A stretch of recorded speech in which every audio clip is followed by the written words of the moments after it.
প্রথম অবস্থায় এক্সপ্লেনটা আসলে না বুঝে করে ফেলে। অ্যাকচুয়ালি শাকিব খান অপু বিশ্বাস অবশ্যই দর্শকদের মনে কোথায় এখনো পর্যন্ত আছে।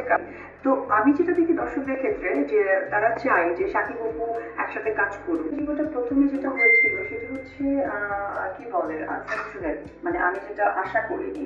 তো মানুষ যখন যেটা আশা করে না যদি হঠাৎ করে হয়ে যায় তখন কিন্তু মানুষের যেটা হয় যে একটা মানে টেনশন, কি করা দরকার, কোন ওয়ে আউটে যাওয়া দরকার, এটা আসলে খেয়ে হারিয়ে যায় আমার মনে হয়। তো আমি যেহেতু বেলা শেষে একজন মানুষ, তো আমার মানে কারণেও সেটা ব্যতিক্রম হয়নি। বাট আস্তে আস্তে যেটা দেখলাম যে আসলে সবকিছু তো ঠিকই আছে। তো কিছু সময় আমার কাছে মনে হয় যে আসলে এভরিথিং ওকে, কিন্তু কিন্তু হয়তো বা আমার দেখার ভুল ছিল, জানার ভুল ছিল। মানুষ হয় না যে প্রথম অবস্থায় এক্সপ্লেনটা আসলে না বুঝে করে ফেলে। সো আমার ক্ষেত্রে ওই ব্যাপারটাই হয়েছিল। বাট আলহামদুলিল্লাহ এখন বাচ্চা বাচ্চা সহকারে সবকিছু সকলের দোয়ায় আমার কাজ এভরিথিং যদি বলতে চাই সবকিছু আরেকটি সিনেমা করবো ইনশাআল্লাহ। কিছুদিন পর কিন্তু শাকিব খান এবং অপু বিশ্বাসকে আবারও ভক্তরা একসাথে তারা আবারও মিলে যাচ্ছেন কিনা এরকম? হ্যাঁ, আমার শাকিব খান অপু বিশ্বাস আমি মনে করি মানে এটা হচ্ছে ট্যাগলাইন না। আর অ্যাকচুয়ালি শাকিব খান অপু বিশ্বাস অবশ্যই দর্শকদের মনে কোথায় এখনো পর্যন্ত আছে, কারণ ভেরি রিসেন্ট ঈদে আমার বা তার সিনেমা রিলিজ হয়েছে। সো কমেন্টস বক্সগুলো এখন যেহেতু আমরা সোশ্যাল মিডিয়া এত বেশি অ্যাক্টিভ, সো অ্যাক্টিভ থেকে কিন্তু আমরা মানুষের মনের ইচ্ছা আশা ভালো মন্দ কিন্তু আমরা খুব সহজেই আদান প্রদান করতে পারি। তো আমি যেটা দেখি দর্শকদের ক্ষেত্রে যে তারা চায় যে শাকিব অপু একসাথে কাজ করুক। কাজের বেলা তারা ব্যক্তিগত জীবনে একসাথে আচ্ছা, ব্যক্তিগত ব্যাপারটা আমি এখনো আমি নিউ ইয়র্কেও বলতে চাই। আমি বাংলাদেশে প্রচুর প্রোগ্রাম ফেস করতে হয়েছে যেহেতু আমার সিনেমা রিলিজ হয়েছে।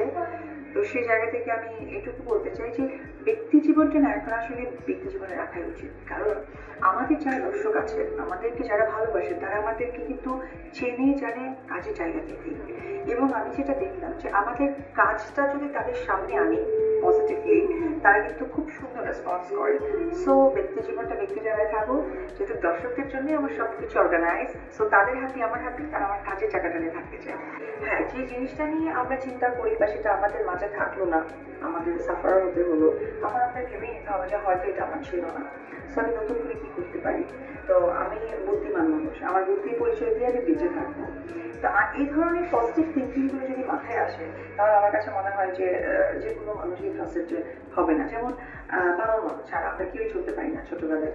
বাবা মা ঝগড়া লাগলে আমার মনে হয় আমার সাথে সবাই একমত হবে যে বাবা যদি বলেন বাসা থেকে চলে যাবো, সন্তানরা কান্না করে যে না যেও না, থাকতে পারবো না।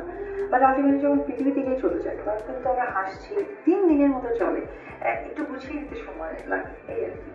এখানে আরেকটা বিষয় একটু যোগ করি আপনাদের, সেটা হলে আপনি অভিনেত্রী অপু বিশ্বাস, এখন নতুন একটা পরিচয় হলো, প্রযোজক অপু জয় প্রযোজনার একটা প্রতিষ্ঠান তৈরি হলো।